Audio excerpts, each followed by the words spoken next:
Dans nos milieux du développement personnel, de la spiritualité, des théories évolutionnaires, il y a beaucoup de concepts qu'on utilise sans vraiment comprendre ce que ça veut dire. Il y en a un en particulier que je vous propose de déconstruire aujourd'hui, c'est le mythe du point zéro. Alors vous avez peut-être déjà entendu parler du point zéro et ça fait un peu rêver parce qu'effectivement on nous le vend comme cet état où tout est possible. Et forcément que notre cerveau, ou en tout cas notre ego, lui, il adhère complètement à cette promesse-là, parce que lui, il rêve en fait de trouver cet état où tout est possible. Mais pour lui, ce tout est possible, c'est « Ah, je vais enfin pouvoir réaliser tous mes rêves, tous mes désirs, pour combler tous mes manques. » Bon, ça c'est le fonctionnement de l'ego. J'en parle abondamment dans toutes mes vidéos. Mais en fait, si vous observez vraiment comment il fonctionne, c'est toujours la même chose. Le but pour lui, c'est toujours de compenser un manque. Et il est légitime en cela parce que c'est comme ça qu'il a été programmé pour fonctionner et c'est comme ça qu'il fonctionne depuis des décennies, des centaines d'années, puisque c'est même hérité à travers nos gènes, notre éducation. On nous apprend à fonctionner comme ça. Donc ne vous jetez pas la pierre, c'est totalement normal. Par contre, rendez-vous compte qu'en fait vous pouvez très facilement cerner le fonctionnement de votre ego parce que c'est tout le temps la même logique. Comment je peux le plus rapidement possible, le plus facilement possible obtenir ce que je veux. Et ce que je veux pour l'ego, c'est toujours quelque chose qui va combler un manque. C'est toujours la même logique. Et lui, il est en même temps tout à fait optimum dans son fonctionnement, c'est-à-dire il va chercher de la façon la plus simple et la plus rapide de combler ce manque. Donc il est dans ce fonctionnement automatique de survie et il le fait très bien.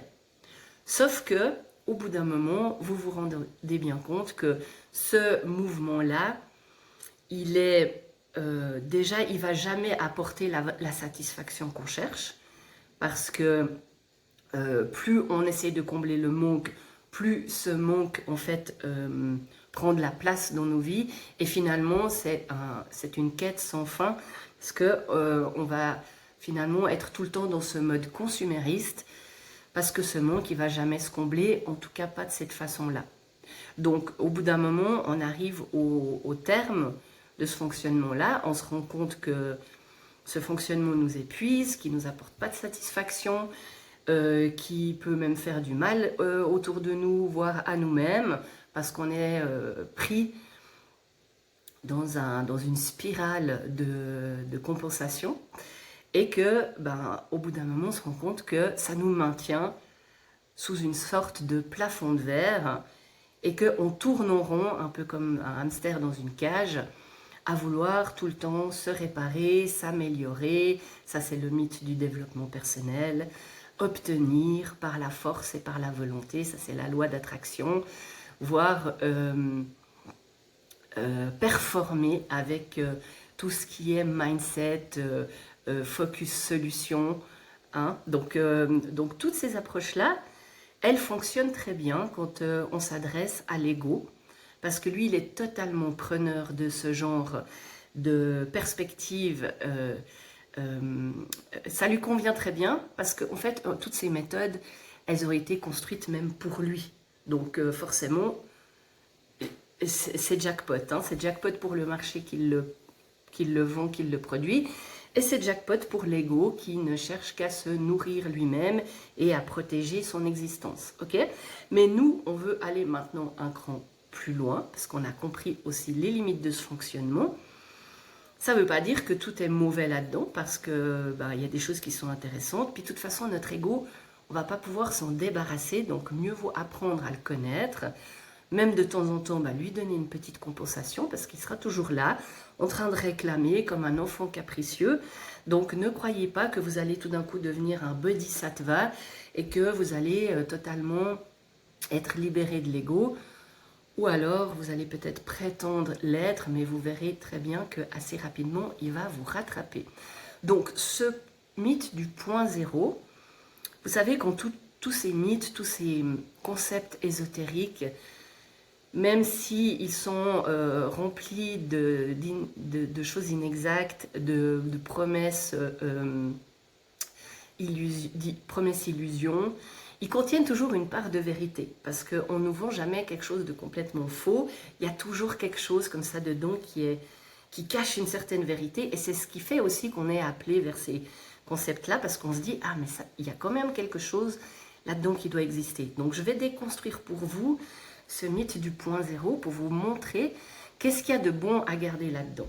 Donc le mythe du point zéro, le point zéro, c'est pas cette perspective du point de vue de l'ego où on va trouver cet état de neutralité à partir duquel tout est possible.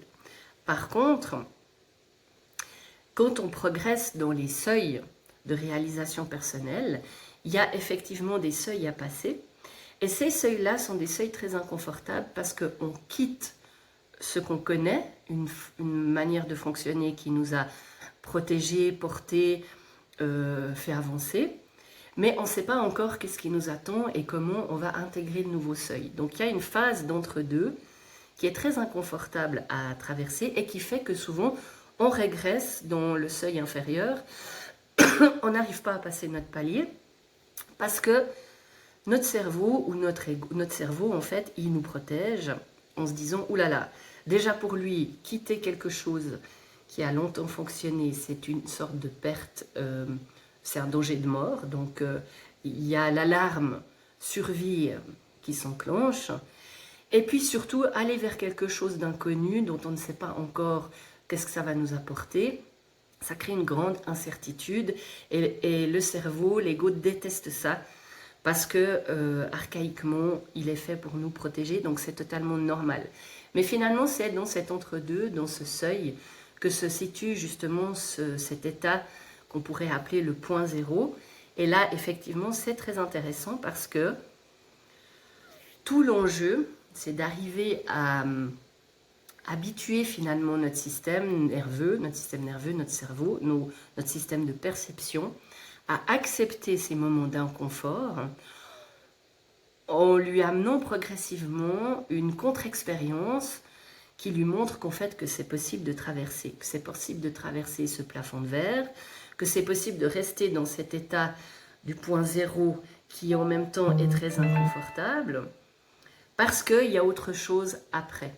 Donc le point zéro, on peut quand même dire qu'il existe, même si c'est absolument pas à cet endroit que tout va être possible, parce que justement c'est plutôt un endroit de renoncement.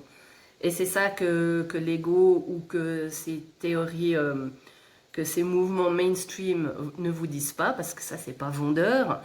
Votre cerveau dans son quotidien, jamais il va acheter cet inconfort-là. Par contre, c'est une vérité. C'est dans ces moments-là qu'il y a vraiment un renoncement à faire. Et c'est à partir de ce renoncement, c'est ça qui est juste génial, c'est que quand le cerveau, le système nerveux arrive à accepter de se confronter à cet inconfort du renoncement, que tout d'un coup, un nouveau champ de possibles s'ouvre.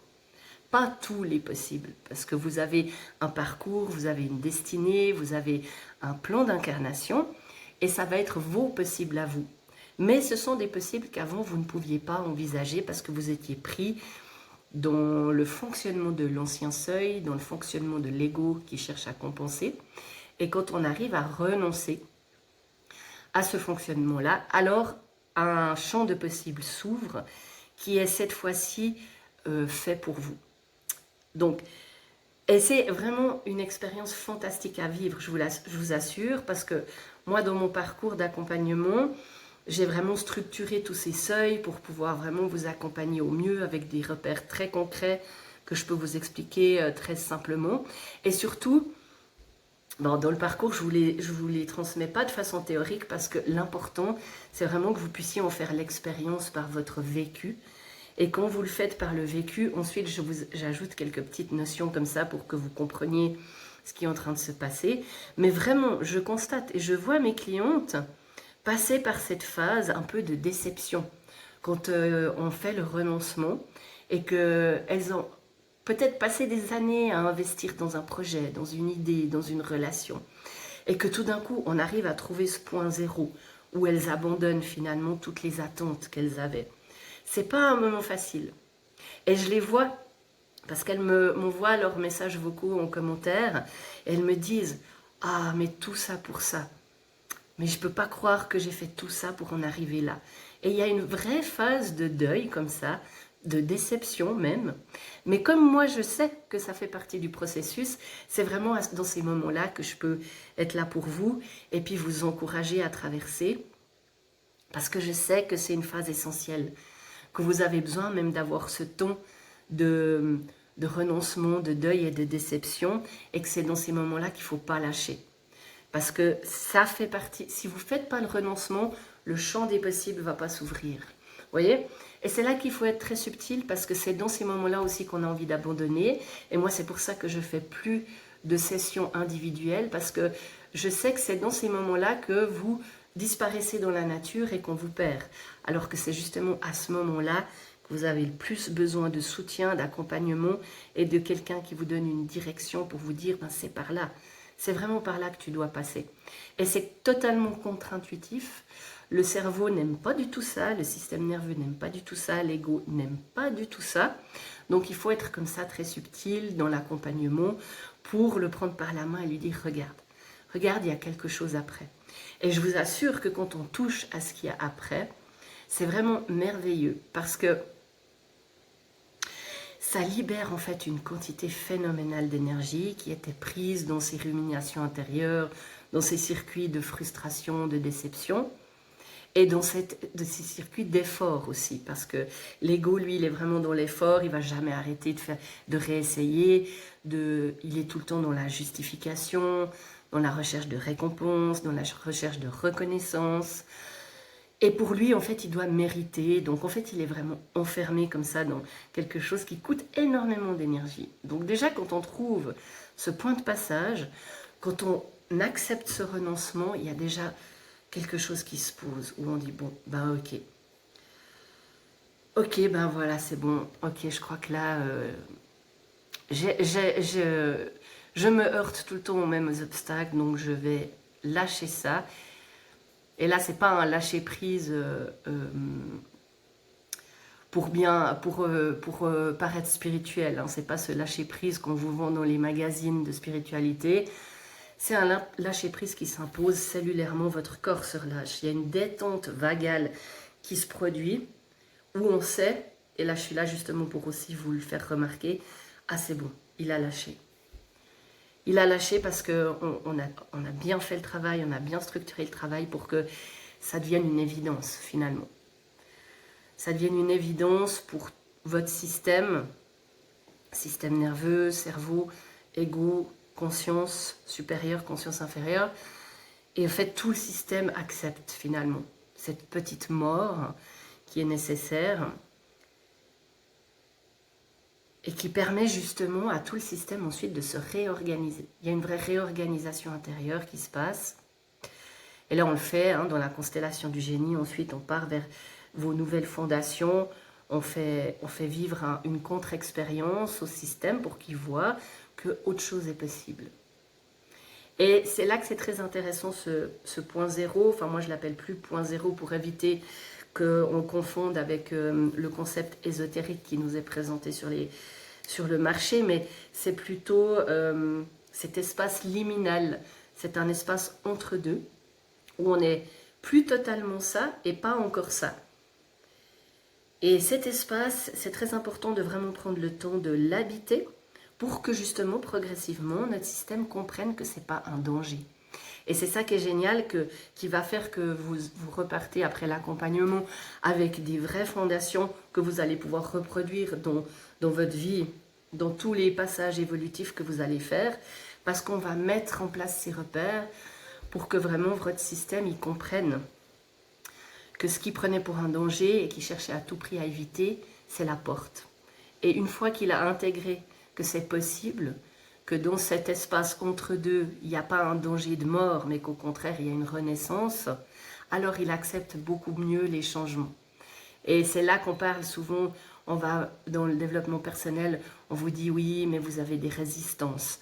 Ben oui, mais vous avez des résistances parce que vous restez enfermé dans un seuil et que vous n'avez jamais réussi à montrer à votre système comment faire le passage. Mais quand vous le faites une fois, 2 fois, 3 fois, et dans l'accompagnement que je vous propose, on le fait plusieurs fois, votre système il intègre, et c'est plus du tout pareil après. Après, il a de nouveaux repères et il comprend comment faire ce passage, et du coup, tous les prochains passages que vous aurez à faire deviennent beaucoup plus simples. Donc ce point zéro, c'est vraiment cet espace liminal, comme je vais maintenant l'appeler. C'est vraiment un seuil essentiel à comprendre, mais surtout à expérimenter. Parce que c'est que par le vécu et l'expérience cellulaire, en plus reliée à votre parcours personnel, que ensuite vous pourrez en avoir une compréhension qui n'est pas juste mentale. C'est vraiment important de pouvoir le vivre. Et moi, c'est le cœur de mon accompagnement, c'est vraiment de pouvoir vous propulser à travers ces espaces entre deux pour que vous puissiez intégrer le fait que voilà, ces passages sont vraiment essentiels et que c'est ça en fait qui mène vers un nouvel ordre intérieur, une nouvelle organisation intérieure. Et vous verrez, ben, votre système, finalement, il va totalement coopérer, même vous soutenir dans ces moments-là, parce qu'il aura compris que c'est un bénéfice et que ça vous amène vers quelque chose qui est agréable, facile et juste kiffant, parce que quand vous réalisez que le seuil suivant, il contient cette fois-ci tous les possibles, tous les cadeaux qui vous attendent, tous les possibles pour vous, tous vos possibles, pas tous les possibles, mais tous vos possibles à vous, eh bien, du coup, là, ça ouvre vraiment une perspective qui est totalement nouvelle et hyper intéressante. Donc voilà, j'espère que je vous ai un peu donné des informations utiles par rapport à ce point zéro, pour que vous arrêtiez d'en faire un mythe et que vous compreniez qu'il y a une vraie fonction là derrière qui demande à être explorée, vécu, réintégré pour finalement traverser aussi ce plafond de verre dont on parle souvent et qui semble infranchissable, alors que finalement avec quelques points de repère précis, ça devient tout à fait navigable. Alors je vous invite à me contacter si vous avez envie d'en savoir plus sur le parcours du génie personnel, si vous avez envie d'être accompagné pour traverser ces 12 seuils quantiques de réalisation personnelle, en faire l'expérience vraiment par votre vécu, en lien avec votre parcours de vie, pour que ça devienne vraiment quelque chose que vous avez intégré, pas juste de la théorie, et que vous puissiez traverser vous aussi tous vos seuils, réaliser vos projets, vos envies, et découvrir que vous êtes bien plus que vos résistances ou le fonctionnement binaire de votre ego. Parce qu'au-delà de ça, effectivement, il y a vraiment un champ d'exploration qui est propre à vous, mais qui est infini dans votre finitude. Et c'est là vraiment que vous allez pouvoir développer votre don d'être humain. Et je vous en parlerai un peu encore plus en détail dans mes prochaines vidéos. J'ai encore plein de sujets comme ça que j'attends de pouvoir vous transmettre. Mais pour rester concis et puis pas trop me perdre, vu que je suis assez en mode multidimensionnel, donc j'essaye de me centrer un peu pour rester sur un sujet par vidéo. Donc cette vidéo, c'était vraiment le mythe du point zéro et comment en faire une vérité que vous puissiez utiliser. Donc c'est ça, je suis à votre disposition pour ce parcours du génie et je vous assure que toutes les personnes qui l'ont testé, c'est vraiment juste génial. Il y a de grands shifts qui se font parce que justement vous êtes dans ce creuset alchimique, accompagné, soutenu pour faire ces passages et perdez plus de temps avec des demi-concepts, des fausses vérités, parce qu'on n'a plus le temps. C'est le moment de y aller, de faire péter cette histoire et puis de cesser de se laisser diriger par la tyrannie de l'ego. Allez, go, c'est parti, on y va!